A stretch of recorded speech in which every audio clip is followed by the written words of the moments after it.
My family skipped my wedding, calling it a meaningless event for someone beneath them, and told me not to bother them again. A week later, my mom was posting Hawaii vacation videos with my brother's family. 1 month later, they called, panicked, the loan payments haven't gone through. I calmly replied, please don't contact me about trivial matters. There are moments in life that shatter your world, leaving you to pick up the pieces and wonder if anything will ever be the same. For me, that moment came on what should have been the happiest day of my life, my wedding day. As I walked down the aisle, my heart swelled with love for Ethan, the man waiting for me. But a sharp, stinging pain cut through the joy. The first 2 rows, reserved for my parents, sat empty. They chose a Hawaiian vacation with my brother's family instead. It's just a trivial event for someone at the bottom, my father had scoffed. That hurt more than anything, until 1 month after my wedding, when their missed loan payments suddenly, miraculously mattered. Growing up in Grand Rapids, Michigan, it always felt like there was an invisible scoreboard in my family, and I was always losing.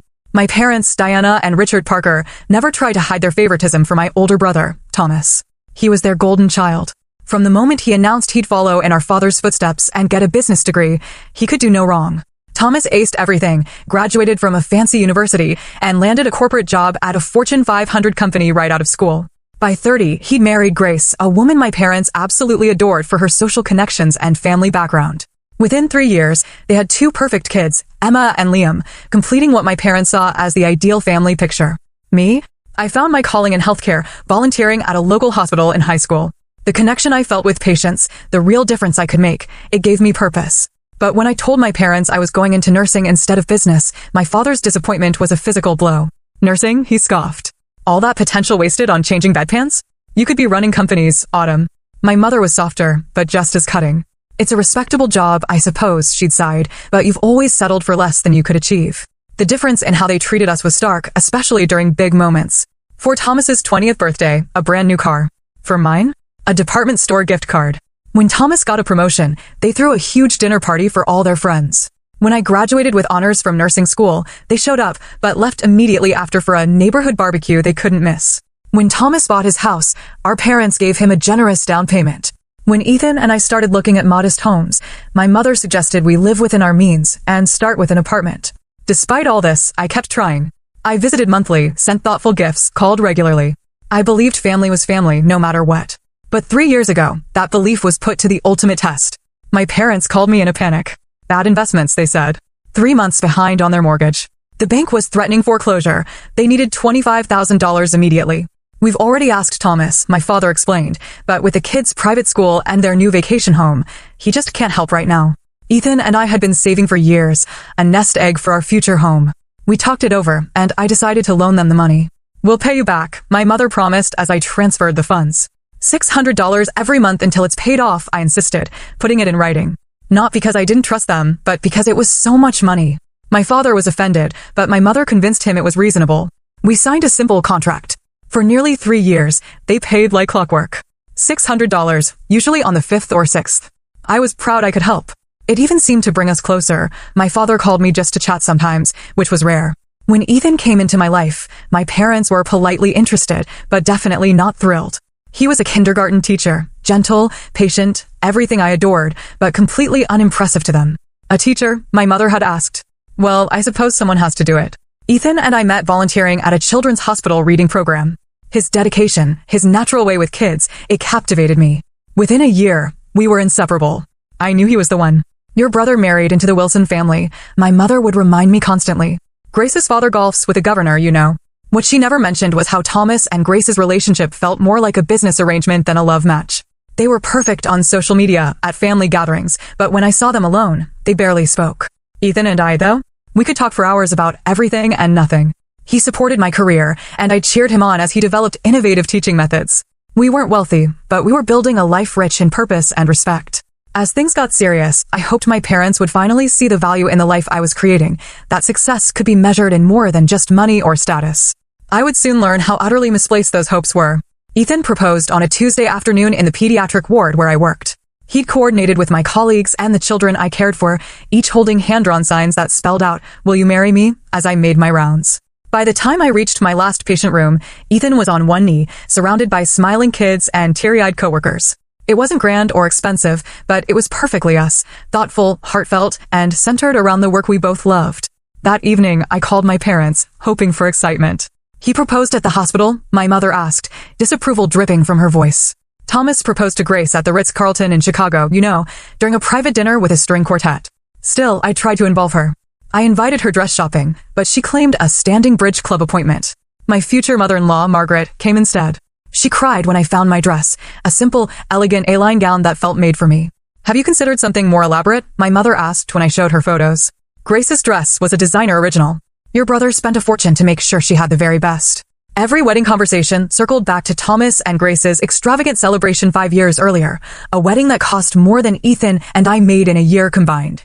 We were planning something much smaller, 70 guests at a charming local botanical garden catered by a family-owned restaurant we loved. Our budget was modest, but it was perfect for the intimate celebration we envisioned. My father remained mostly absent from the planning, offering unhelpful comments like, all this fuss over a single day, especially for someone in your position. It's not like you're merging family businesses or forming advantageous connections. I tried to brush it off, focusing on the joy of building a life with Ethan. We sent save the dates 6 months out. My parents confirmed they got theirs. Got your card. We'll check our schedule, my mother texted. Weeks passed, invitations went out, but their response remained vague. We'll have to see, my mother would say. Your father has so many commitments these days. 3 months before the wedding, during a routine Sunday call, my mother casually mentioned they were finalizing plans for a family trip to Hawaii. When are you going? I asked, a knot forming in my stomach. June, she replied. But that's my wedding weekend, I whispered. My wedding was scheduled for June 12th, is it? Oh dear, I must have gotten the dates confused. Well, it's too late to change now. Thomas has already arranged time off, and the children are so excited. You understand, don't you? I didn't. Not at all. That evening, I called my father directly, praying for a mistake. Dad, Mom says, you've planned a family trip during my wedding weekend? There must be some misunderstanding. His response was cold, calculated. There's no misunderstanding, Autumn. We've invested a lot in this trip. Thomas has important business contacts in Hawaii, and this could be a significant opportunity for him. More significant than your daughter's wedding? I asked, my voice breaking. What he said next would replay in my mind for months. It's just a trivial event for someone at the bottom. Don't bother us with this. The phone nearly slipped from my hand. The bottom. I repeated. The bottom of what? You know what I mean, he replied, dismissively. You and Ethan, your positions. It's not like this is a meaningful social or business occasion. It's just a small wedding for a nurse and a kindergarten teacher. I hung up without another word, tears streaming down my face. When Ethan found me curled up on the couch, I could barely speak through my sobs. Your worth isn't determined by your job title or income, he said fiercely, holding me close. And our wedding is important because our love is important. If they can't see that, it's their tremendous loss. His words helped, but the pain of my father's dismissal cut deep. All my life, I had tried to earn their approval, their respect, their love. Now I had to face the possibility that nothing I did would ever be enough. I wasn't just lower in their estimation than Thomas. I was at the bottom. That night, Ethan and I made a difficult decision. We would proceed with our wedding as planned, with or without my parents. We would celebrate our love, surrounded by people who truly cared about us, not our jobs, not our status, but us. The weeks leading up to the wedding were a roller coaster. Each morning, I woke with a renewed hope that they'd reconsider. Each night, that hope diminished. I threw myself into final preparations, grateful for the distraction. My future in-laws, Margaret and Robert, stepped up in ways I never could have anticipated. They helped with everything. We're gaining a daughter, not just a daughter-in-law, Margaret told me one evening, making me cry. The contrast between her wholehearted acceptance and my own parents' rejection was stark and painful. My best friend, Riley, became my fiercest protector.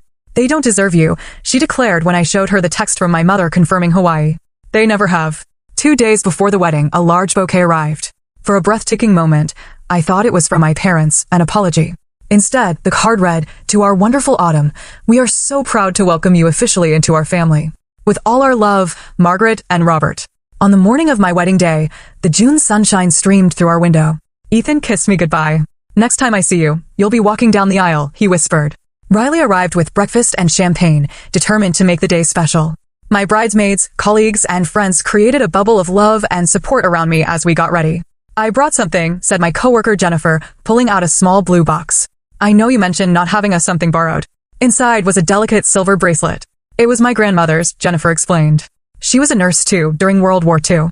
She always said nursing wasn't just a profession, it was a calling. Only the strongest and most compassionate people answered it. She would have adored you. It was exactly what I needed to hear. I fastened the bracelet around my wrist, drawing strength from that connection to another nurse who understood my value, even if my own parents didn't. At the botanical garden, everything was beautiful. Wildflowers, soft blues and purples. A string quartet played. Robert, Ethan's father, found me just before the ceremony. Autumn, he said gently, I would be honored to walk you down the aisle if you'd like. Or you can walk alone. Whatever feels right to you. I hadn't planned for either option, still clinging to the fantasy that my father would appear. Looking into Robert's kind eyes, I made my decision. I think I need to do this on my own, I told him. But would you and Margaret sit in the front row, in the seats that would have been for my parents? We would be honored, he said, his eyes misting. As the music changed and the guests rose, I began my solitary walk. I had worried this moment would feel incomplete without my father. Instead, I felt a surprising sense of empowerment. Each step was a choice, a declaration that I was enough, exactly as I was. When I reached Ethan and saw the love and pride shining in his eyes, I knew with absolute certainty that I was exactly where I belonged. The ceremony was everything we hoped for. Intimate, meaningful, focused on our commitment. We wrote our own vows, promising to build a home where love and kindness were the foundation. As we exchanged rings, I felt a profound sense of peace. We were creating our own family now, one based on mutual respect and genuine care. During the reception, I danced with Robert for the father-daughter dance. Thank you for being here, I whispered. Thank you for being the daughter we always wanted, he replied. Our friends and colleagues captured every joyous moment. As we cut our cake and shared our dance, I was truly present, surrounded by people who had chosen to be there for us. It wasn't until the next morning, as Ethan and I prepared for our honeymoon in Maine, that I made a mistake. I checked my phone. There, on my mother's Instagram, was a series of videos from their Hawaii trip. Perfect family vacation, read the caption under a sunset beach scene featuring my parents, Thomas, Grace, and their children building a sandcastle. The comments were worse. Nothing better than having the whole family together, my mother had responded to a friend. The words stung like salt in an open wound. Not only had they chosen to miss my wedding, but they were publicly pretending I wasn't even part of the family. Ethan gently took the phone from my hands. Let's turn these off for the honeymoon, he suggested. They don't deserve space in our happiness right now. He was right. I turned off all notifications from my family's social media and focused on beginning our married life. The pain didn't disappear, but I refused to let it overshadow the beautiful commitment we had made. Our honeymoon in coastal Maine became a sanctuary. Away from the noise of everyday life and the pain of family rejection, I began to heal. What if this is a blessing in disguise? Ethan asked one evening. Your parents have shown you exactly who they are. No more illusions. No more hoping they'll suddenly change. His words resonated. For years, I'd been chasing approval that was never going to come. I'd been measuring my worth through their eyes, always finding myself lacking. Perhaps now I could finally stop running that impossible race. Returning home to our apartment, now officially our shared home, we began to build our married life together. We established new routines and traditions, Sunday morning pancakes, Wednesday night board games. Small but meaningful rituals that were uniquely ours. I made a conscious decision to limit contact with my parents. I didn't block them, but I stopped initiating communication. No more weekly calls. No more seeking their input.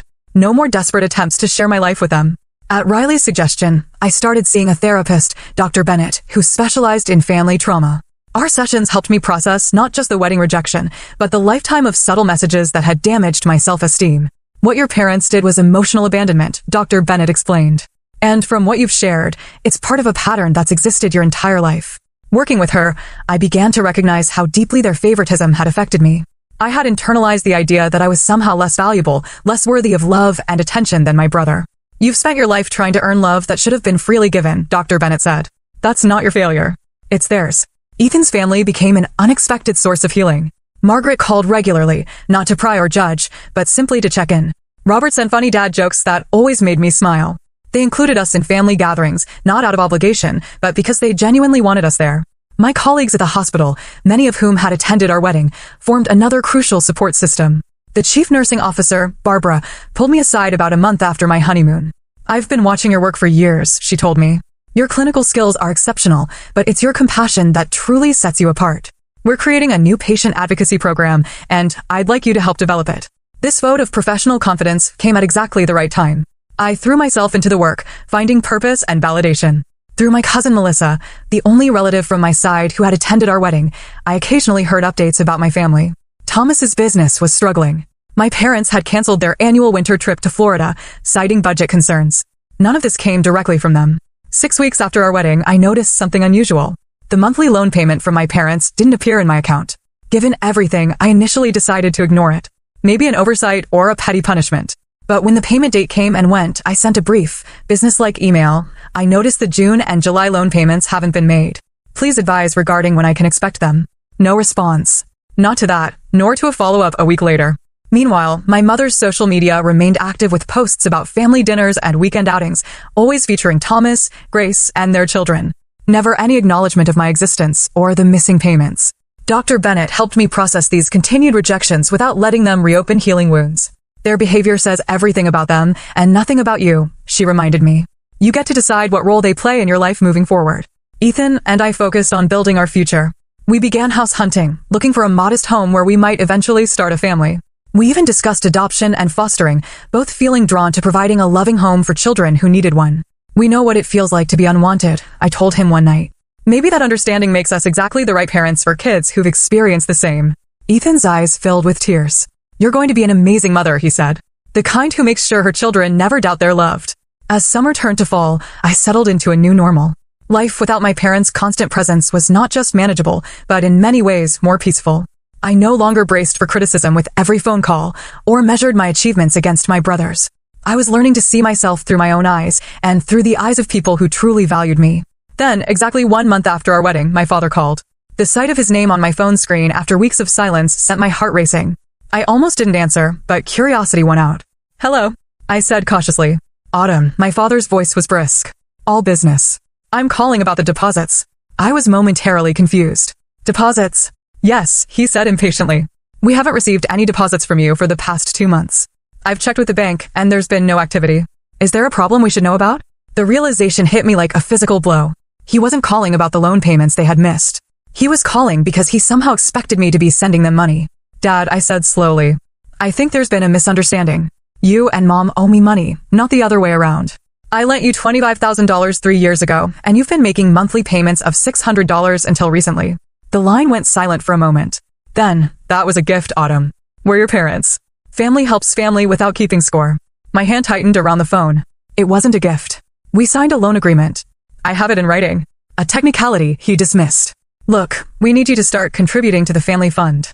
Thomas is going through a rough patch with his business, and we're helping him stay afloat. As a sister, you should be doing your part. The audacity was breathtaking. Let me get this straight, I said, fighting to keep my voice steady. You skipped my wedding for a vacation with Thomas. Called it a trivial event for someone at the bottom. Haven't spoken to me in over a month. Stopped making payments on money you legally owe me. And now you're calling to demand that I give you more money to help my brother. Don't be dramatic, my father said coldly. This is about family responsibility. Thomas has children to support. And I have a life to build, I countered. A life you've made clear you don't value or respect. This isn't about respect, he insisted. It's about practical matters. Thomas needs, I don't care what Thomas needs. I interrupted, surprising myself with my firmness. I care about the $25,000 you borrowed from me and promised to repay. I care about being treated like a member of this family instead of an ATM you can withdraw from whenever Thomas has a problem. My father's tone hardened. I'm disappointed in you, Autumn. This selfish attitude isn't how we raised you. No, I agreed. You raised me to believe I was less important than my brother. Less valuable. At the bottom. But I'm not accepting that anymore. I hung up before he could respond, my hands shaking. Within minutes, my phone began ringing again. My mother, this time. Against my better judgment, I answered. How dare you speak to your father that way? She began without preamble. After everything we've done for you, what exactly have you done for me, Mom? I asked quietly. We raised you. Educated you. Supported your decisions, even when we disagreed with them. She said, her voice rising. And now, when your family needs you, you turn your back on us. Like you turned your back on me by missing my wedding? That was different, she insisted. We had prior commitments to a vacation that could have been scheduled any other week of the year, I pointed out.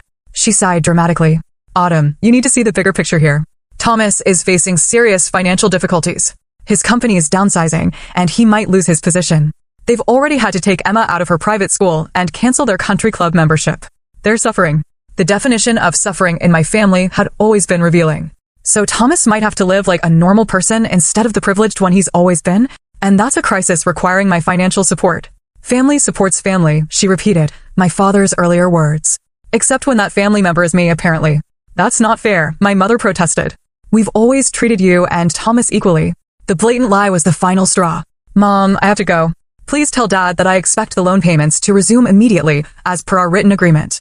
If I don't receive the overdue amounts within 2 weeks, I'll need to consider other options. Are you threatening us? She asked incredulously. I'm establishing boundaries, I corrected. Something I should have done years ago. After ending the call, I went straight to our home office and found the loan agreement. It was clear and unambiguous, signed by both my parents and dated. No mention anywhere of a gift. I scanned the document and emailed it to both my parents with a brief note. As per our discussion, this is the loan agreement we all signed. Please bring the account current within 14 days. Within hours, my inbox was flooded. My father sent a curt message claiming the agreement wasn't legally binding. My mother sent a longer, emotional appeal about family loyalty and difficult times. Most surprisingly, I received a text from my brother, Thomas, the first direct communication from him in months. Heard you're giving mom and dad a hard time about money. Not cool, sis. We're all struggling right now. I drafted and deleted several responses before settling on, this is between me and our parents regarding a loan I made to them 3 years ago. It has nothing to do with you. His reply came quickly. Everything in this family has to do with all of us. Mom and dad are using their retirement savings to help me right now. If you force them to pay you, you're taking food out of my kids' mouths. The manipulation was so transparent it would have been laughable if it wasn't so infuriating. Thomas and Grace lived in a house worth over $1 million. Even with private school and country club expenses cut, they were hardly at risk of hunger.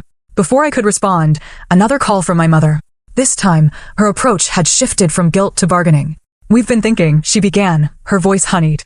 Perhaps we could work out a compromise. What if we reduce the monthly payments temporarily, just until Thomas gets back on his feet? The terms of the loan are already established, I replied. I'm not open to renegotiating them. But surely you can see that helping your brother is a priority right now? My priority is my own financial security and the future I'm building with Ethan, I told her. Just as your priority is clearly Thomas and his family. We've both made our choices. After a pause, her tone changed again. Your father thinks we should look into whether you coerced us into signing that agreement. We were under duress, facing foreclosure. A good lawyer might find the contract invalid. The threat was so unexpected that I laughed out loud. Are you seriously threatening to claim I somehow forced you to accept $25,000 from me? Please go ahead and make that argument in court. I'd love to hear how it goes. You've changed, Autumn, my mother said accusingly. You used to be so sweet and accommodating. I grew up, I corrected her. And I stopped accepting scraps of attention while watching you give Thomas the whole meal. The conversation ended with my mother suggesting that Ethan was behind my new attitude. Another deflection. As I hung up, I realized something important. For the first time in my life, I wasn't devastated by my parents' disapproval. I was angry, yes, but also clear-eyed and resolute. That evening, I shared everything with Ethan. His support was unwavering. You know what the craziest part is? I told him. They genuinely believe I owe them this money. That my role in the family is to provide financial support while accepting emotional neglect in return, because that arrangement works for them. Ethan pointed out, they're only upset because you're disrupting a system that's benefited them for years. The next day, a text from Grace, my brother's wife. You're putting us in an impossible position with this loan business. The family's reputation could suffer if this becomes public. Think about your niece and nephew.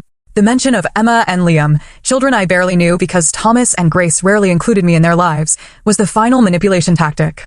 I didn't dignify it with a response. Instead, I called a lawyer. It was time to stop hoping my family would do the right thing and start ensuring they had no choice. The lawyer's office was in a converted Victorian house downtown. Meredith Walsh, the attorney Riley had recommended, reviewed my loan documentation with careful attention. This is actually quite straightforward, she said, looking up from the papers. The agreement is clearly worded, properly signed, and includes specific repayment terms. There's no ambiguity about this being a loan rather than a gift. My parents are suggesting they signed under duress, I explained. Meredith raised an eyebrow. Were they physically threatened? Coerced in some way? No, of course not. They needed money to avoid foreclosure. I offered to help. They accepted. That's not duress, she assured me. That's a family member extending assistance during a financial emergency. The fact that they've been making regular payments for nearly 3 years further establishes their understanding that this was a loan with repayment expectations. Her confidence was reassuring. So what do you recommend, given the family dynamics you've described? I suggest we start with a formal demand letter, she said.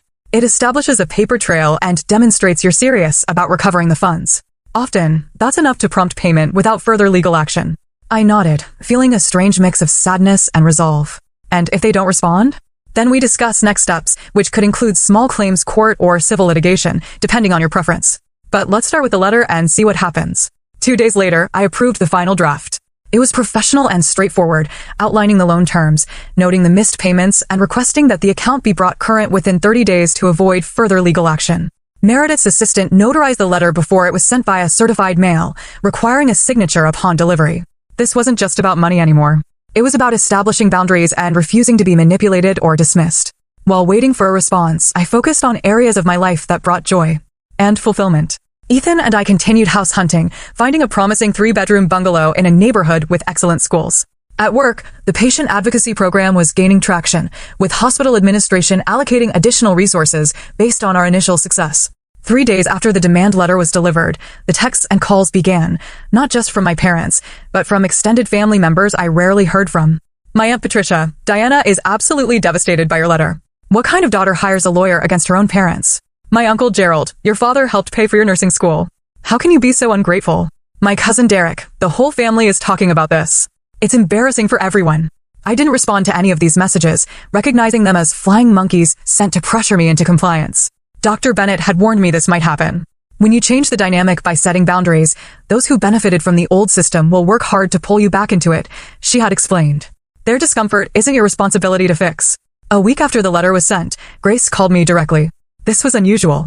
We need to talk about this situation, she began, her voice tight with controlled anger. Do you have any idea what you're doing to your family's reputation? Which part of my family? I asked. The part that skipped my wedding for a vacation, or the part that expects me to financially support my brother's lifestyle? Don't be petty, she snapped. Thomas and I have certain obligations, social commitments, a position to maintain. Your parents understand that in a way you obviously don't. You're right, I agreed, surprising her into momentary silence. I don't understand prioritizing social position over basic respect and honesty. I don't understand missing a daughter's wedding for a beach vacation. And I definitely don't understand borrowing money with no intention of paying it back. Nobody said anything about not paying it back. Grace countered. Your parents just need flexibility right now because they're helping us.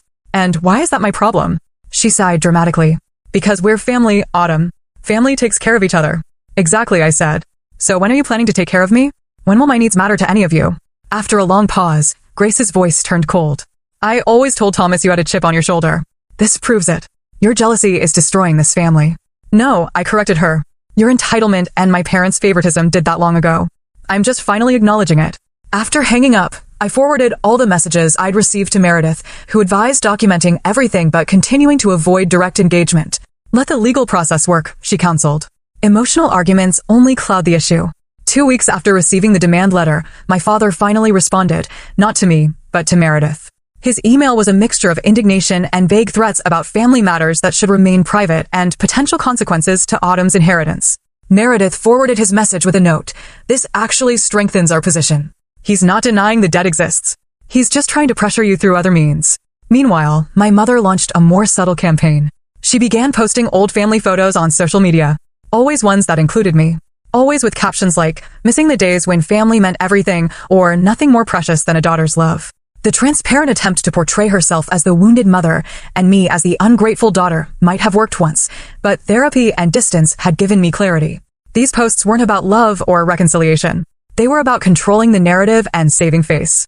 3 weeks after the demand letter, as the deadline approached, I received a text from my father. We need to meet. All of us.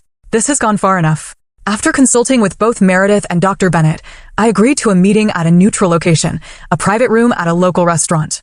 With conditions, Ethan would accompany me. The meeting would last no more than 1 hour, and there would be no discussion of withdrawing the legal demand. My father grudgingly accepted these terms, and the meeting was set for the following Saturday afternoon. As Ethan and I drove to the restaurant, he reached over and squeezed my hand. Remember, he said, you're not the same person they could manipulate before. You're stronger now. I nodded, drawing comfort from his confidence. I just want this resolved so we can move forward with our lives. Whatever happens in there, Ethan assured me, we're already moving forward. They can't take that from you unless you let them. With those words fortifying me, I walked into the restaurant, ready to face my family and stand firm in my truth, no matter how they tried to twist it. The private dining room at Riverside Grill felt too small for the tension it contained. My parents sat on one side of the table, Thomas and Grace on the other. Ethan and I took the remaining side, creating a triangle of opposing forces. My father spoke, his businessman persona firmly in place. This meeting is about finding a resolution that works for everyone. The lawyer was unnecessary and inflammatory. I disagree, I replied calmly.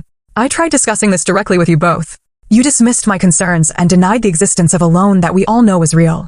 We never denied, my mother began, but I cut her off by sliding copies of my father's emails across the table. You suggested I had coerced you into signing. You implied the agreement was invalid. You called it a gift after 3 years of regular payments. If that's not denial, I don't know what is. Thomas leaned forward, his expression stern. Autumn, you need to understand the pressure our parents are under right now. My company's restructuring has created temporary cash flow issues, and they're helping us bridge the gap. I understand completely, I assured him. What you don't understand is that their financial choices are not my responsibility. Neither are yours. So you'd rather see your niece and nephew suffer? Grace interjected, her voice dripping with judgment. Ethan, who had remained silent until now, spoke up. No one is suffering here except Autumn, who has been consistently devalued by this family. Your children attend private school. You live in a $1 million home. You took a luxury vacation to Hawaii instead of attending our wedding. Your definition of suffering is most people's definition of privilege. My father's face reddened. You have no right to speak to us this way. This is a family matter. Ethan is my family, I said firmly. The family I've chosen. The family that shows up for me. We've always been there for you, my mother insisted, tears forming in her eyes. We've supported you through everything. When? I challenged. When have you ever prioritized me over Thomas? When have you ever celebrated my achievements without comparing them to his? When have you ever respected my choices? The room fell silent as my questions hung in the air. Finally, Thomas spoke, his voice unusually subdued. What do you mean they borrowed money from you? I turned to him in surprise. The $25,000 I lent them 3 years ago, when they were facing foreclosure. That's what this entire situation is about. Thomas looked genuinely confused. You lent them $25,000? I didn't know that. They told me they asked you, I said slowly, but you couldn't help because of your expenses. My brother's expression shifted from confusion to anger as he turned to our parents. You told me you took out a home equity loan. You never said anything about borrowing from Autumn. My parents exchanged a look that confirmed everything. They had been lying to both of us, telling me they had approached Thomas, telling him they had secured bank financing. We didn't want to worry you, my father told Thomas. You were dealing with Emma's school issues at the time. So you borrowed from Autumn instead? Thomas shook his head in disbelief. A nurse's salary? And now you're using the money you're supposed to be repaying her to help me. It's complicated, my mother said weakly. No, Thomas countered. It's not complicated at all. It's wrong. The revelation shifted the entire dynamic in the room. For the first time, Thomas was seeing our parents' favoritism from the outside and recognizing the unfairness of it. You should have told me, he continued. I would never have accepted your help if I'd known it was coming at Autumn's expense. My father attempted to regain control. The point is we need to find a solution that works for everyone. Perhaps a revised payment schedule. The point, I interrupted, is that you borrowed money with specific repayment terms. You've missed multiple payments, and instead of honoring your obligation, you tried to manipulate and gaslight me into forgetting about it altogether. That's not fair, my mother protested. What's not fair, Ethan said quietly, is missing your daughter's wedding and then expecting her to fund your lifestyle choices. The meeting continued for another tense 30 minutes. Gradually, as Thomas continued to side with me rather than our parents, their position weakened. By the end, my father agreed to resume the original payment schedule and make up the missed payments within 60 days. I'll put it in writing, he said stiffly, his pride clearly wounded. That would be best, I agreed, maintaining the professional distance that seemed to be the only healthy way to interact with them. As we prepared to leave, Thomas pulled me aside. I had no idea, he said, his voice low. About the loan or any of it, really. The way they've treated you, the wedding, all of it. I studied my brother's face, seeing genuine regret there. I believe you, I said finally. But that doesn't change what happened. No, he agreed. It doesn't. But maybe it can change what happens next. Over the following weeks, my parents complied. The missed payments were deposited, and regular monthly payments resumed. My father sent all communication through Meredith, maintaining a coldly professional tone that was actually a relief after years of emotional manipulation. Thomas, surprisingly, began reaching out independently, first with brief check-in texts, then with an invitation for Ethan and me to meet him, Grace, and the children for lunch. The lunch was awkward but civil, with Thomas making a noticeable effort to ask about my work and our house hunting progress. As the money from the repaid loan accumulated, Ethan and I made a decision. Rather than using it for ourselves, we established a scholarship fund for nursing students focusing on patient advocacy. It felt right to transform money that had caused so much pain into something that would create opportunity and healing. 3 months after our confrontational family meeting, we closed on our new home, a charming 3-bedroom bungalow with a fenced backyard, perfect for the children we hope to have someday. As we moved in, I felt a profound sense of peace. We were building our life on our terms, free from the weight of expectations and obligations that had never served me. My relationship with my parents evolved into something I never expected, a limited, carefully boundaried connection based on mutual respect rather than emotional entanglement. They were not invited to our housewarming party, but they did send a card, a small gesture that would have been unremarkable from anyone else, but represented significant progress from them. For his part, Thomas began the slow process of examining his own role in our family's dysfunction.